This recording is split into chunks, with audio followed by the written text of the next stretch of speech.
All right. Awesome. We're live. Yep.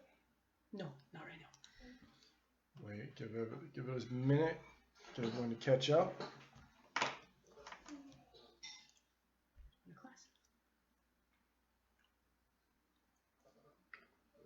There we go.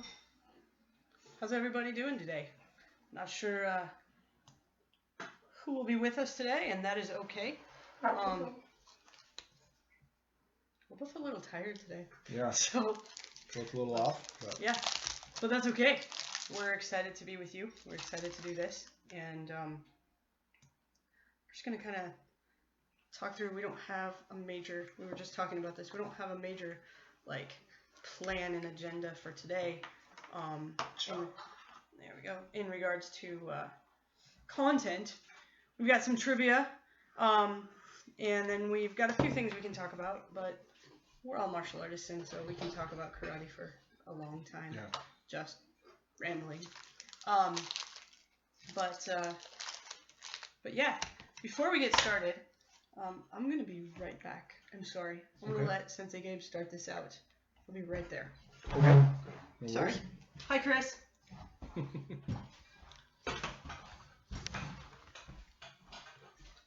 Roll this down. So what's up, guys? Good to have you. Good to see you guys. Good to be with you again, even just through the computer screen. How's it been going at home? You guys, we've all been stuck at home for a long time. We have our garage set up as our dojo right over here, and so I'm able to keep my workouts fairly consistent. I've got the punching bag I can hang up, and I can kind of go to town on that. But how about for you guys? Let me know. Comment below how your workouts have been going. Have you been able to keep it consistent? How many times a week have you been able to work out? Do you like our workouts that we've sent out, stuff like that? And speaking of that, we just finished a new set of workouts that either we've sent out already or we're going to be sending out, just to keep everyone busy, keep everyone going. And these are workouts that are kind of based around what we do and everything like that. But if you guys want to do more, kind of increase the difficulty or do more than that, you're more than welcome to. Also, make sure everyone's watching on Thursday. I've got some new drills. I got some stuff I'm really, really excited about for Thursday. Make sure you guys tune in. Make sure you guys participate on Thursday from 3 to 4. You're going to need some props, and I'll talk about that as we get closer to Thursday. But hello, Sensei Gabe, Sensei Trance. Good to have you with us. And speaking of him and the other guys that are in our group, we've been kind of just waiting to see what happens with tournaments this year. Sensei Trance's tournament, he was going to host his tournament this year for the first time, and because of all this, it got canceled. So that has been postponed till next year, as well as a couple other tournaments that have been postponed or canceled for this year. And so right now there's the one that's supposed to take place in June down in Ashland, the Rogue Valley Classic. They're deciding in the next couple of weeks whether that'll happen this year or not. And then other than that one, I think we only have two others. One in Kennewick in July.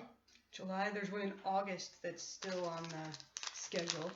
Okay. Three Rivers. Oh, that's a new one this year too. Yes, and then of course the Mighty River Classic in Portland in October.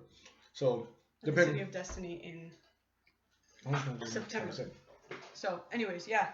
So, yeah, there's all sorts of potentials, but of course, none of us know exactly what's going to happen. We didn't have any idea that school was done. Yeah. That nobody was going back to school. We had no idea about that. So we're still praying and thinking and waiting, and mostly waiting for answers. But yeah, so we'll see how long things continue like this. Of course, we hope to go back as soon as possible, and we'll see what kind of just what kind of schedule we're able to get back to. But we have got. Did you want to say any more? I told everyone that we're got some new workouts coming. I emailed them today. You did? Okay. I emailed them a few hours ago, and then we'll put them on the Facebook page as well in case you want access to them there. What I'll probably do is delete the old ones and replace them with the new ones, just to keep things a little more streamlined. And for those new workouts, we would really encourage you to do those every day. They're not too difficult. They should take maybe 15 minutes. And you can extend them, make them last longer if you want to. You can do parts of them more, but don't do less. And one of the things that I say in the workout is for all of our higher ranks, I've got 3 different workouts, and I made one for Kickstart, but that doesn't really affect many of you. So we've got 3 different workouts for the 3 different levels, rank levels. For my white and yellow belts, I want you to make sure that during this time, like my primary goal is that you don't forget things, okay? I'm not as concerned with you learning new things, but don't forget things. So in there I have that I want you to practice basic kata 1 and basic kata 2 different ways every day. Make sure you're not skipping those. I really don't want to come back to class and it would be discouraging to you and to us if we came back to class and everybody had forgotten all their katas that they knew before. This is a great time to be able to practice those. My junior blue belts through purple belts, and my green belts and above, all of our students, we want you practicing those katas. If there are gaps, if there's katas that are new, that you learned the old yellow belt kata and you never learned basic kata 1 or basic kata 2, I want you to jump in and work on those. Work on learning them. And also we have instructional step-by-step kata videos that we're working on. We've uploaded some of them, and we'll be finishing that project this week, hopefully getting the rest of them uploaded. Yeah. So be training, be practicing, and keep track of those. We have on those workout sheets 1 through 25. So mark off every day, every time that you do those workouts, and keep track of that. It will matter when we get back to the dojo. So, anyways, yes. Mm-hmm. One last thing before we get into this stuff. What are you drinking? We got tea. Yes, we both have mint tea right now. Mm-hmm. So, but yes. How is life going at home? I know we've connected with some of you. We haven't connected with all of you. Chris, if you want to do a Zoom one-on-one lesson, we can make that happen. But we're connecting with more and more people for Zoom lessons. We've got some new people who haven't done them yet lined up for this week, which is exciting. We miss all of you, and we want to keep in touch with all of you as well. So yeah, don't be shy. Yep. All right, so here we go. Let's kick this off. For any of you watching, anyone watching and participating, you can answer these questions. And most of these questions are based on Jenny and I. Who of the two of us? This is just to get to know us outside of the dojo better, and hopefully it's exciting and interesting to you. We tried to make them interesting. Yeah. So, let's see. Which one of us, post your answer in the comments below, which one of us has kicked out a car window? So. That's the first question. That's the first question. What do you think? Sensei Gabe or Sensei me? So. We'll give you a second, see if anybody answers. But one of the other things I wanted to say about working out at home, if you have sparring gear, put it on and do your entire workout in your gear. That's going to give you a lot more of a workout. It's going to get you sweating a little bit more. That's a good thing. So you can do your katas in your sparring gear. You can do your kihon in your sparring gear. And you can also carefully and respectfully practice some sparring with your siblings if we've given you permission to do that. Yes. So.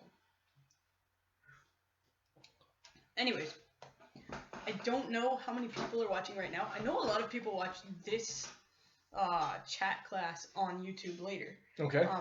So they're probably watching going, come on guys, just answer. Yeah. But because they can't answer real time. But go ahead. Yeah, that's right. So it was me. Yes. I kicked out a car window, and the story to that, it's actually kind of cool. It was a little bit scary because I was, at the time I was still driving trucks. I was training a guy, and he was driving, I was in the passenger seat, and we had, of course, a bunch of freight in the back, and we came up over this hill on the freeway, and as we were coming down, I saw probably at least half a mile, maybe a little more in front of us, an SUV pulling a trailer, and it was fishtailing hard. And so I was like, whoa, slow down. But the new guy driving, was more concerned with the freight in the back than hitting the guy in front of us, so he didn't slow down nearly quick enough. And so we actually, as we got closer and closer, I kept yelling at him to slow down, and this guy in front of us got more and more out of control. And he got more out of control, so out of control, he actually rolled the SUV, broke the hitch from the trailer. The trailer kind of went off a little ways. He ended up right in the middle of the lane, and we ended up missing him by probably 2 feet or less. I was not happy with the guy driving, but we fortunately didn't hit him. We pulled around him, pulled over, and with the car was upside down, the SUV was upside down, and he was stuck in the front. The driver's side was completely crushed. He couldn't get out that side, so he managed to crawl his way to the passenger side, and me and a few other people got out to help him. And we tried to hit the window with a couple of things, and it wasn't working because there was a lot of tension on it. And so I just I backed up to it and used a back kick and kind of a side kick, back kick type motion. It took me a couple of tries, but I busted the window, and he was able to crawl out. So, yeah, he was all right. He was pretty banged up, and of course the paramedics and everyone was there just probably not even a minute later. It was super quick. Everyone was there. Everyone helped, and then we were able to leave. But yeah, that was a pretty crazy feeling. Of course, a lot of adrenaline flowing through my body. And that was a crazy feeling, and it felt good to help the guy and everything. So yeah, I'm glad you learned how to kick. Yeah. That was hard. It was the hardest I've ever kicked anything. Yeah. So, but with a little bit of panic and a lot of adrenaline, it helped, and I kicked it through. So yeah. Anyways. It's not quite like kicking a bag. So well done. No. Kicking a 4,000-pound bag. Right. Yeah. Yes. All right, pick one. I'll pick one. And ask it as a question, and then whoever story it is can answer it. Sounds good. All right. These are some good ones, baby. All right, which one of us has completely shattered and broken a big chandelier? That's a good one. So if you're listening, take a guess. Post it in the comments, and we'll answer it here in a few seconds. But, yeah. After I kicked out that window, this was a couple years ago. I definitely wasn't a black belt yet, but it gave me a little bit of a new perspective on self-defense and my training and stuff, because I was able to use that not to defend myself, but to help someone else. And that was really cool. And that's, I think, part of where our protect the innocent self-defense drill came from. Absolutely. Where it's like, you're not using it merely to protect yourself or defend yourself, but to help someone else. right? And that's a big part of the kind of the philosophy and the reasoning behind martial arts. So absolutely, I was actually going to bring that up.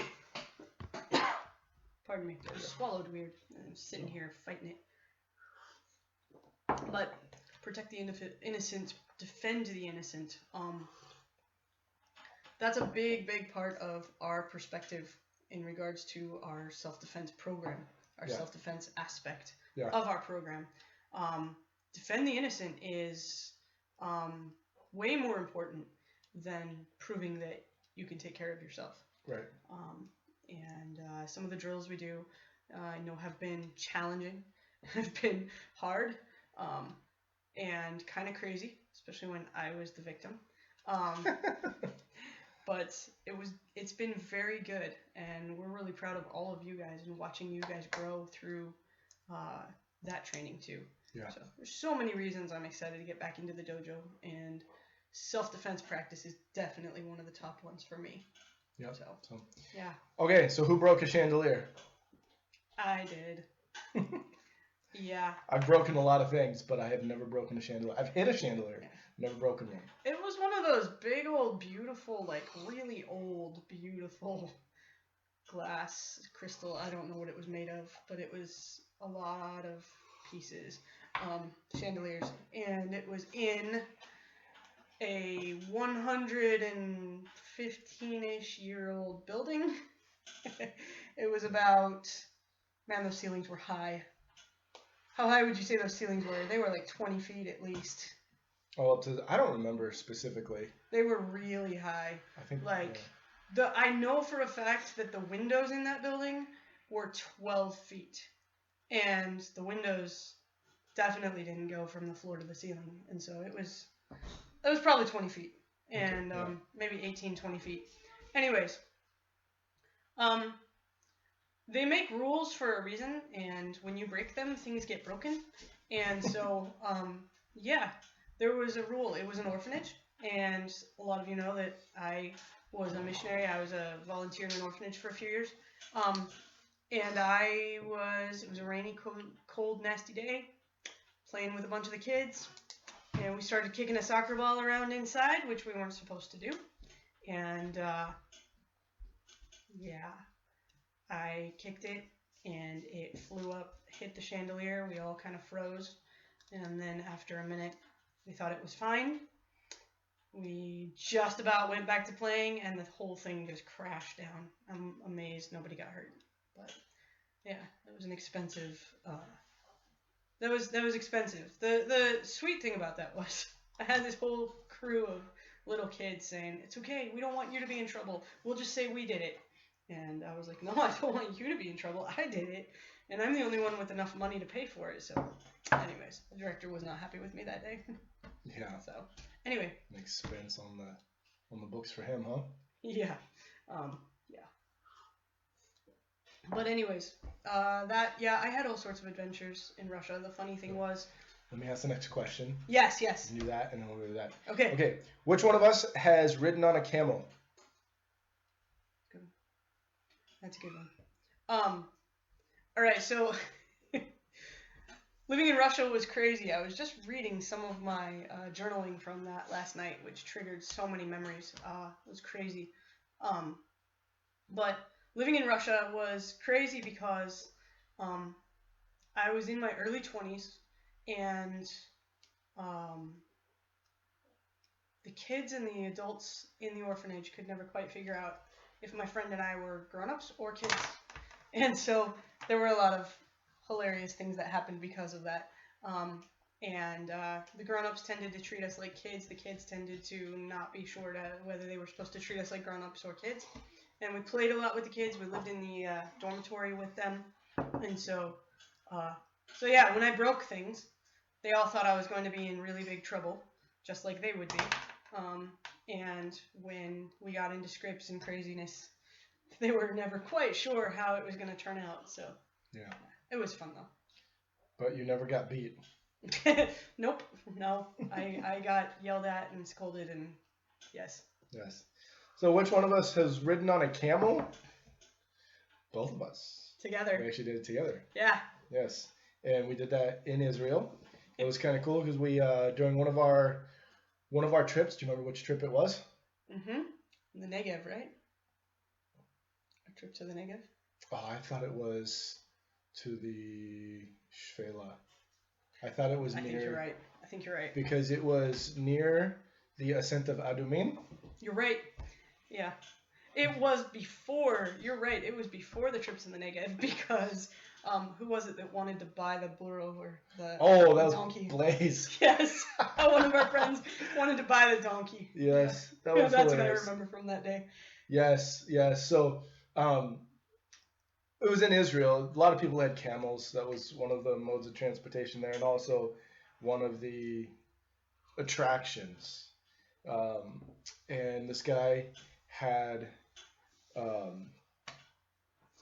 his camel that he was offering rides on, and if I remember correctly, it was like it was 10 shekels a ride.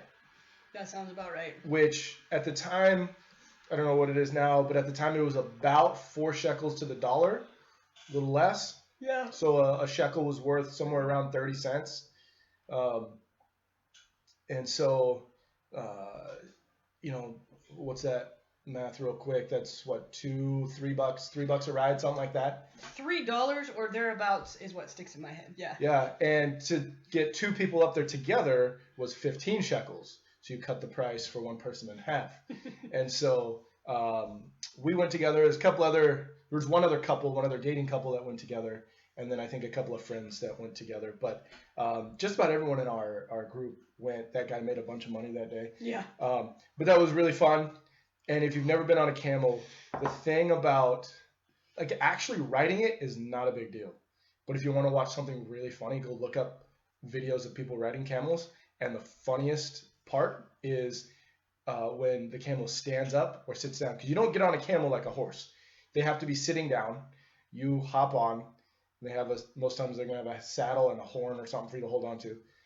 And when they stand up, their back end goes up first and then their front end. So they end up like this. And so when you're not expecting that, when their back end stands up, you go, woo!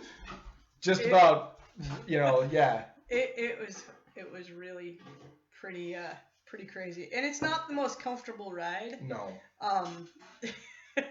After trotting around plodding around the little area there for a little while, it was like, wow, God, thank you so much. We don't have to go cross a desert right now. So it was really fun to ride though, especially because I got to ride with my boyfriend at the time. Yeah, we got a couple pictures together. That was fun. I'm going to ask the next question, and then I'll finish telling a couple things about that story. So, you pick the next question because I just asked that one. Okay. Which one of us actually saw a knifing in person? That's a story people are going to want to hear. Yeah, I think they will. But I remember where we rode that camel because it was near, I said before, the ascent of Adumim. And that ascent, that path, that trail is one of the very few, or in the area, the only path between kind of Jerusalem and Jericho. And that was a pretty significant day because that path, that ascent, very narrow, windy road, was where the parable of the Good Samaritan took place. And the man who was traveling, and the band of robbers jumped him, stole his money, beat him up, left him for dead. And the first 2 who went around him, stepped around him, literally, because the path is really small, really narrow, they literally had to step over him. There wouldn't have been room for them to go around or a different road to take or anything like that. It is very narrow. So they would have had to step over him. And so, of course, the third one who came up was a Samaritan, and he was the least likely of the 3 to help him. But, of course, in Jesus' parable, he did. And not only like took care of him, but paid for his recoveries, paid for his stay at a more or less a boarding house, a hostel type place. Yep. So, but yeah, that was fun in Israel to be on that road and to be right there. That was really cool. So, yeah, which one of us has witnessed a knifing in real life, a stabbing? Why don't you finish writing that? Sorry, I can't think about two things at once, apparently. What? You're a girl. You're supposed to be able to multitask. I can, but there's something about writing and speaking. I can't speak the same thing. Like, I can't speak something different than what I'm writing unless I'm typing it, and then there's no problem. Apparently, it uses a different part of my brain. Oh.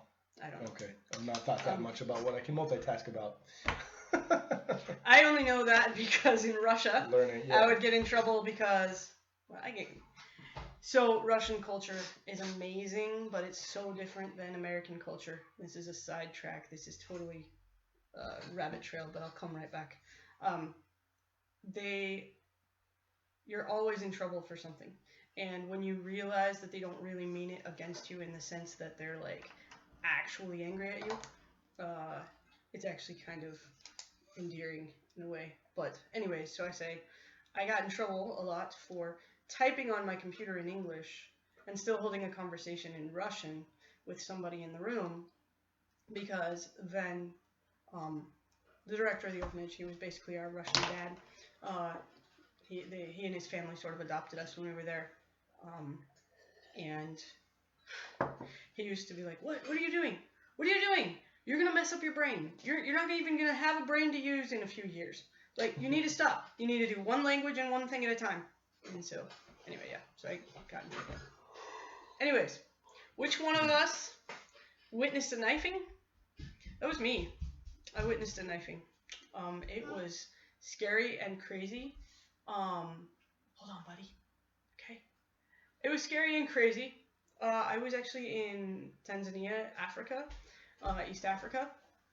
I was helping a friend try to open up a new orphanage.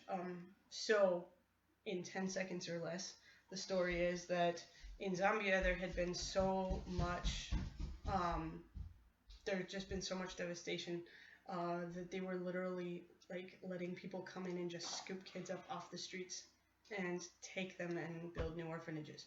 Super sketchy and super scary when you think of the motives people may have had. And so we wanted to try to open a Christian orphanage and rescue some of these kids. Didn't quite work out the way we were hoping, but that's a really long story. But I was there for that purpose, and my friend chose to, he wanted to go to a barbershop and get a shave, and so we went to this barbershop, and when we walked in, he said, "Hey, so you're white, and I need you to not speak English, and I need you to not, like not stick out." And I was like, "Not stick out in Africa? Do you see me? Like, I can't not stick out in Africa." Anyways, but he was like, "No, we're just going to go in here. This is not a Christian Aryan neighborhood. They don't like Christians here. There have been a lot of Christians killed in this neighborhood." And I was like, "And why are we here?" Like, but he really wanted to go. So we ended up going into this barber shop, and there were several men sitting there talking, and I didn't understand anything. Anyways, I sat down and he was kind of waiting for his turn, and he was having a conversation in Swahili, and then there were some conversations going on in Arabic, all of which went completely over my head. And then all of a sudden, this man got up, grabbed a screwdriver. I didn't know it wasn't a knife at the time. He had something in his hand. He got up and he grabbed one of the guys that was getting his hair cut and bent him over and started stabbing him in the back. like multiple times, and there was screaming and there was blood, and it was really crazy. It all happened so fast. It happened like that. And I was sitting there going, what do I do? And my friend, of course, looks at me and he goes, now would be a good time to pray. And he bows his head and starts praying. And I was like, yes, I'm praying, but wow. Anyways, it all happened very fast. And then the man who was stabbing the other man yelled something and went outside and came back in and attacked him again and dragged him outside. It was all within about a 3-minute period, maybe 2-3 minutes tops. And then another man looked over at my friend and said, hey, you need to leave now. You need to get out of here because they're coming back and you'll be next. So we left. What I found out later was that my friend was evangelizing them, that they were Muslims, and that the man who attacked the other man was the other man's father. And he had told him, get out of here, don't listen to this, this is blasphemy, you need to get out of here. And the younger man said, no, I want to stay and listen to what he has to say. And so his father attacked him and said, well, if you're going to do that, I'm going to kill you. So it was a really, really intense situation that I had no idea at the time. All I knew was to pray. But it turns out that like everybody lived, everybody survived, and my friend went back later and was able to talk to that son more about the gospel. I don't know what ever came of that, but that was one of the craziest experiences I've personally had that didn't actually physically involve me. So that's intense. It was very intense. It's still intense, like when I'm remembering it. So in self-defense, like I think of that actually. I think how quickly things can happen. Yeah. Like that entire story took me longer to tell you than it took for it to happen. In the moment, I remember thinking to myself, I could jump up and I could try to take the knife away from that guy, but then he would probably kill me. He would definitely kill me. And so trying to gauge what the right thing to do in the moment, it's really easy in retrospect, or it's really easy to watch somebody else do something and say, oh, they should do this, or we should do that, or you should have done this. And those things may be very true, but that's why we train as much as possible in the dojo to respond in real time, because you really don't know what you're going to do or what the circumstance is going to be. But we pray a lot about our training and our preparation, and I'm just really thankful. Actually, looking back on that, this is the first time I've really thought about it, but I'm really thankful for martial arts training, because in that moment I remember thinking the most dangerous thing for me to do is get up and run out of here, which is all I wanted to do. I just sat there. I didn't say anything. I just prayed silently, and I just didn't do anything until the guy said, hey, you guys need to leave. And then we left and got in a car and drove away. But anyways, yeah. So. Crazy. Here, I'll ask another next question that I'm going to ask. Which one of us carves wood artistically? Excuse me. We're not sick, but no. I just swallowed weird, and yeah. Anyways. Which one of us, Jenny or I, carves wood artistically? And while you're answering that one, or you're thinking about that one, I'm going to tell you, if you go to, both of us are wearing our Whistlekick hoodies. The Whistlekick podcast is doing something really cool. They're coming up on their 500th episode. And for that, they're asking everyone to send in a short 90-second video or less, 90-second or less video of what advice you would give to a martial artist 100 years from now. Sensei Jenny and I did our videos and sent them in already. And to get more information on that, I think I shared that post in the Kicks page and also on our personal page. But if you go to, I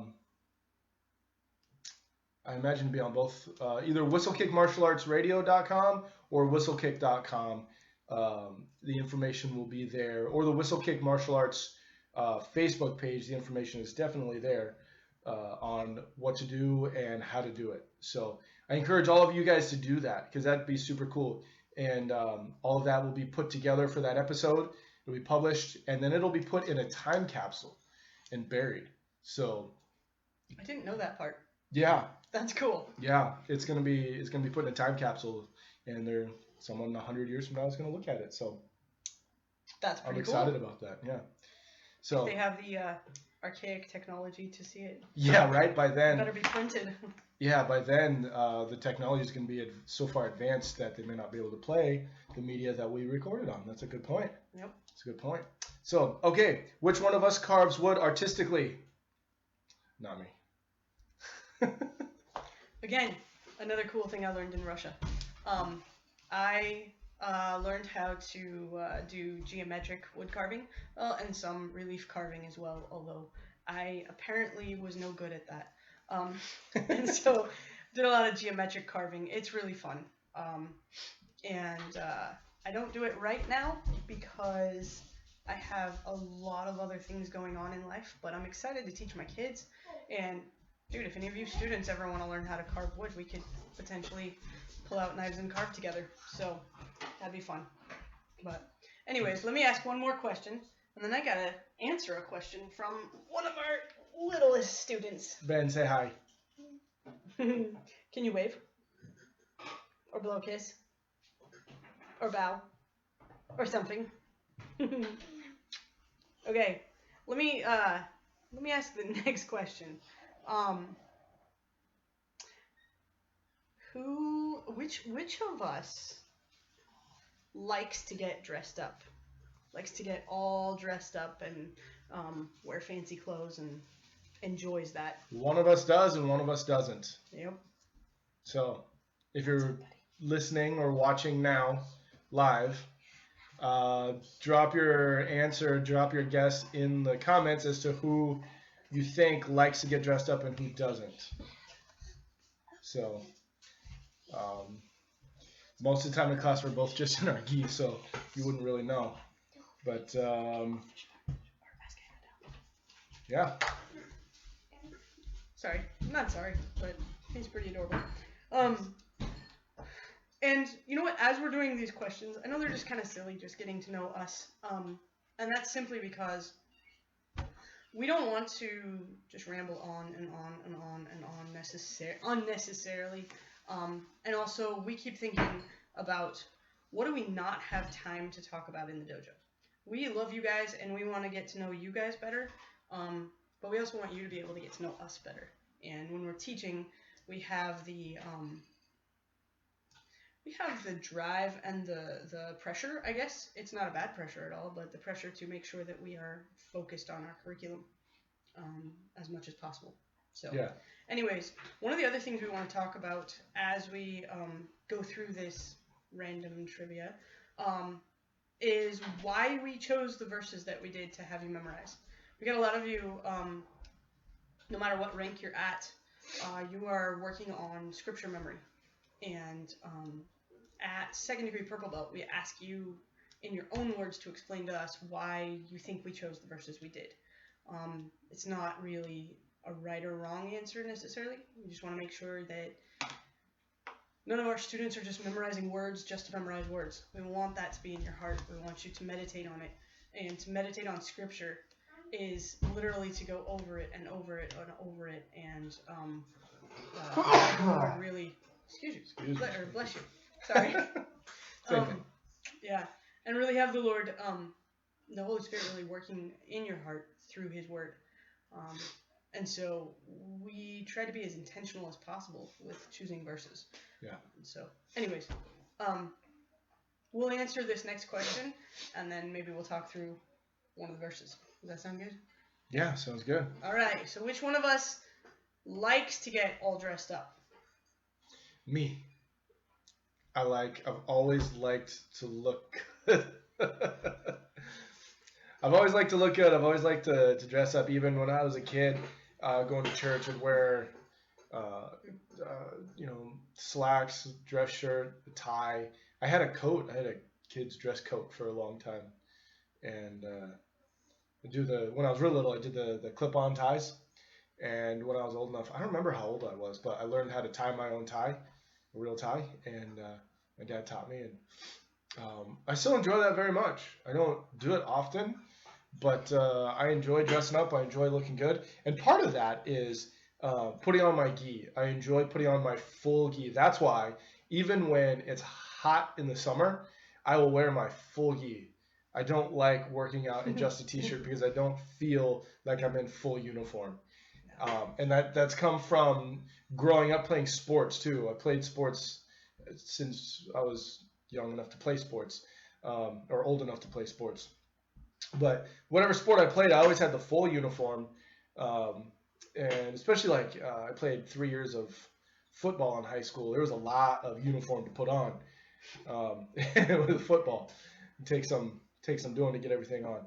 And I don't know, it felt good just going through the almost ritualistic preparation process of getting dressed and then mentally getting prepared for a game, because football is one of those things, full contact. There's more contact in football than there is karate with the type of sparring we do. Although in self-defense we do some pretty crazy stuff. I was gonna say, yep. But I enjoyed that. I very much enjoyed the formality of that. And then in baseball, that was the other thing. I played baseball from the time I was in t-ball. Yeah, I played 1 year of t-ball, and that bored me on my mind because I was already better at baseball than needing to put it on a tee. All the way up through 2 years of college, and then umpired for a couple of years. But I was a catcher for most of that. I was a catcher for 3 years in high school, catcher for 2 years in college. I caught for a couple of years in little league levels, and I played all the other positions too, but catcher was my main one, and I loved it because. And the main reason I got into it is because of the gear. I liked putting on the gear. I liked feeling protected. I liked feeling in charge. I liked feeling, I don't know, made me feel bigger than life, larger than life. I don't know. But yeah, I like getting dressed up. I like putting stuff on. I like looking the part. So. And I've just never been one of those people that enjoyed getting all dressed up. Well, it's a lot different for a girl than a guy. It is. So I am deathly allergic to dairy and eggs, and there is milk powder in just about, well, most. Not anymore. There's a lot of natural products and stuff, but most makeup, anything that I tried ever, would make my whole face break out. My eyes swelled shut, like legitimately swelled shut to where I couldn't see for a few hours one time. So maybe that was part of it, but I honestly think I grew up running around with the guys, and I have just never been one of those people that enjoyed getting dressed up. And I did get all dressed up mostly for our wedding. I had a wonderful dress and gloves and jewelry and hair, like all of that, and I wore Converse. Yes. All-Stars under my dress. Yes. So, anyways, there had to be a little tiny element of my personality coming through there. Yes. Which, I'll let you continue with that story, but that was one of the other questions. I think I actually crossed that one off, but I'm going to ask it. Which one of us cried at our wedding? Because one of us did and one of us didn't. So, keep talking. Cried happy tears, right? We'll find out. Right. But no, seeing you in that dress, that is by far the most dressed up I've ever seen you, and that was absolutely amazing. But that was an amazing dress, and your hair was fantastic. Your sister did a really good job on that. She did. Okay, so while we're waiting, let's see, did we ask? I did ask another question. Who cried at our wedding? That's right, who cried at our wedding? Good. Okay, so let's talk through why we chose 1 Corinthians 10:31. It's on just about everything. It's on our wristbands, and it's the verse you learn as a white belt. It's the first verse you learn. Yeah. One of the first 3. And it's been our theme verse, our kind of our main verse ever since we started what is now Kicks Karate School. And actually, going through my old computer, I was going to tell you this. Going through my old computer, trying to recover files off of there, I found our old Masters Martial Arts logo. Yes, I have it as well. Yeah, so we should post that, let people enjoy that. But anyways, at our wedding, I was actually the one to cry, not her, because it was the moment I cried was when they opened the doors and she started walking down the aisle. I was up at the front with the pastor, and they opened the door. She came down, and she was like, I don't know, just the excitement of the moment, and seeing you all dressed up like that. Never seen you like that before. I saw your sister did a test run of your hair and makeup, which I saw, which was really amazing. But then to see you in that dress with everything, just and the music and my dad walking, yeah, the crescendo of the music to you opening the door. When the doors open and you started walking down, I lost it. So the first thing I see walking down the aisle, which is a pretty surreal moment, is I see Gabe standing up at the front, and he just goes, yeah, and then just starts crying. Yeah. It was pretty special. It was actually really special. So yeah, I love you. I love you too. That was neat. So yeah, let's keep talking through those verses. Yeah. So our very first verse, 1 Corinthians 10:31. Whether you eat or drink or whatever you do, do it all for the glory of God. It's pulled right out of a super intense, amazing passage. Mm-hmm. We never intend to pull things out of context, and we don't want to just be like, here's this one tiny verse. Yeah. However, yeah. I was gonna say, we don't want to pull things out of context, but verses that are for a specific situation in Scripture are often applicable to other situations as well. And actually, we have changed. This is one of the things that's changed probably the least amount in our curriculum is our verses. Mm-hmm. We have changed what verses we've had people memorize because of the context of their original context. Yep. Certain verses that were like, oh, this sounds really good. And then as I'm reading through the chapter of that context, I was like, this isn't going to be as good for the martial arts context as a different passage. Yeah. So we would take those out. But we haven't actually changed any of the verses in years. No, yeah, this was years ago. Yeah. But 1 Corinthians 10:31, whether you eat or you drink, do all for the glory of God. That's specifically out of the context of meat sacrificed to idols. Back in the first century, Christianity, there was a lot of pagan temples, a lot of false gods that were being worshipped, and one of the things they would do, just like Yahweh God required sacrifice, required blood offerings, the death of an animal for the payment of sin, as Hebrews says, without the shedding of blood there is no remission of sin. The other idols, the other gods required the same thing. And what they would do is they would these animals that were brought and killed and slaughtered for the sacrifice to a pagan god were then some of that meat, whatever those priests, whatever those religious temple workers couldn't eat, would sell basically out of the backside of the temple for a super cheap price. And some people would say, hey, there's a chance for a great discount on meat. And they would go and grab that meat. But of course, if you had gotten saved out of a context like that, eating that kind of meat would be difficult, maybe offensive to you. And so Paul talks through how to navigate the Christian life in a context so that you don't offend someone. And through all that, he says, whether you eat or drink, whatever you do it all for the glory of God. Don't do it for selfish reasons. Don't do it to make yourself look better. Or don't do it to intentionally offend someone. But do it for the glory of God.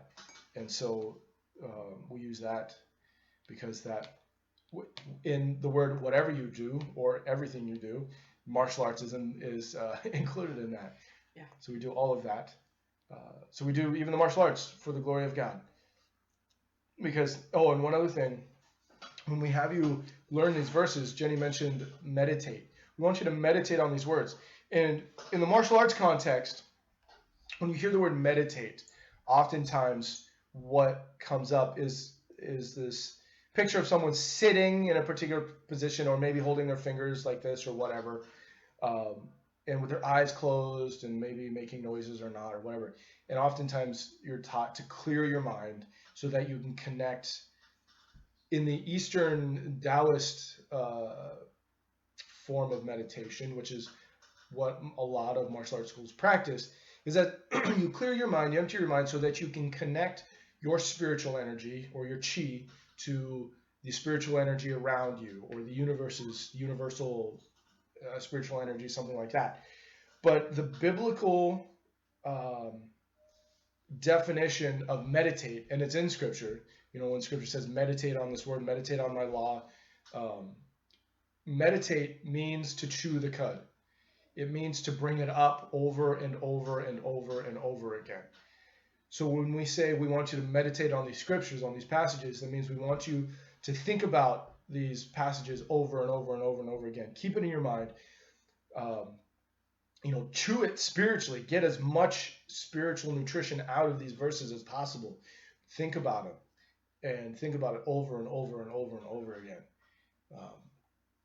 And so the biblical definition of meditation is the exact opposite of the Eastern religious definition of meditation. Theirs is to empty your mind. The biblical definition is to fill your mind with the knowledge of Scripture, to fill your mind with the knowledge of Christ and God and His Word.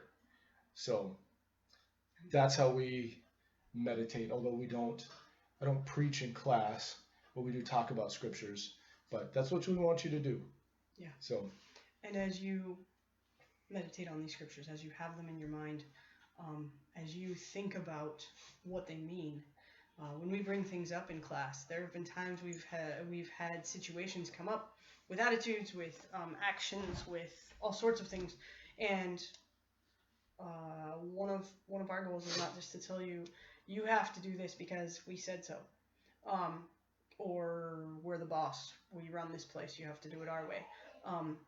Our authority comes from God in regards to asking you to have high moral character.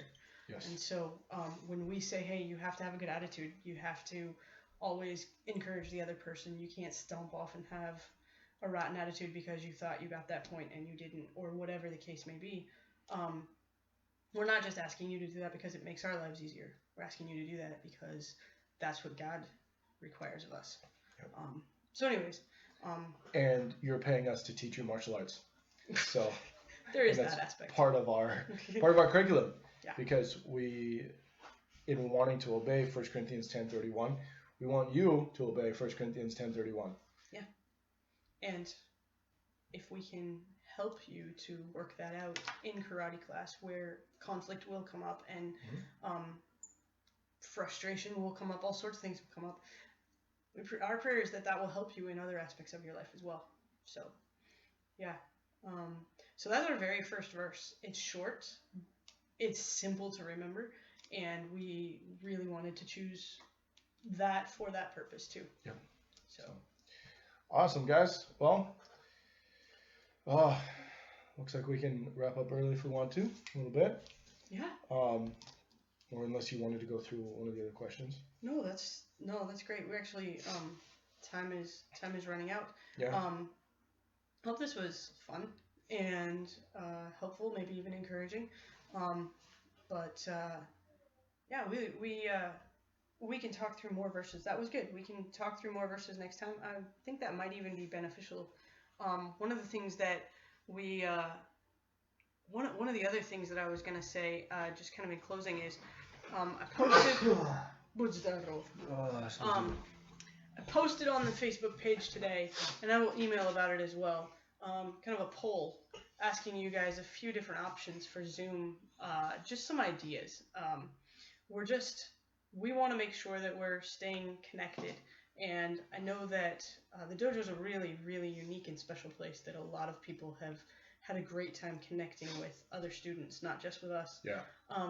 And that has been a beautiful thing. There's some friendships and just encouragement that comes with all of that. And I know that right now you can feel lonely and feel stuck. We don't know when the dojo is going to open. It's not going to be anytime really, really soon. And so we're just kind of riding this out together. So a few of the options that I put up is we can just have a Zoom call. We'll host it. We can have a Zoom call with a bunch of you guys just jumping on to say hi to each other, say hi to us. We can host it. We can have a few questions prepared. But mostly it would be awesome just to have all of us be able to connect for a half hour. So if that's something that you would be on board with doing, let us know so we can get an idea of when and how many people we can get together for that. The other thing is, there's a lot of you working on katas right now. Some of you have forgotten some of them. Some of you are working on learning or working on perfecting it. We could do a Zoom call with everybody who's working on the same kata. Yep. We can have a Zoom call with everyone who's working on intermediate kata 2 or advanced kata 1. And it would be us and a few other people. And that might be helpful as we talk you through that kata, and then you practice on your own, and we can see you, and we can give you tips and advice, and you can see others doing it, which might be helpful as well. We can have some classes with people who are all at the same level for their Kihon, for their techniques that they're working through. We could have some classes, some of those kinds of classes we can tweak with it and have group classes in those situations. So if some of you are feeling like, yeah, I've been doing the Thursday and Friday classes, but a lot of it doesn't apply to me because I don't know this yet, or you talk a lot to the white belts and I'm bored by that. Don't lose heart. We're just we're learning with you. We're learning how to make all of this as applicable as possible. Yeah. So. But Thursday, I said at the beginning of this time, Thursday we're gonna do something new and different. So be there, and there's a couple of props that you're gonna need to have too, and I will let you know what those are very soon. I'm excited about it. I got some new drills, some new stuff for everyone to participate. So.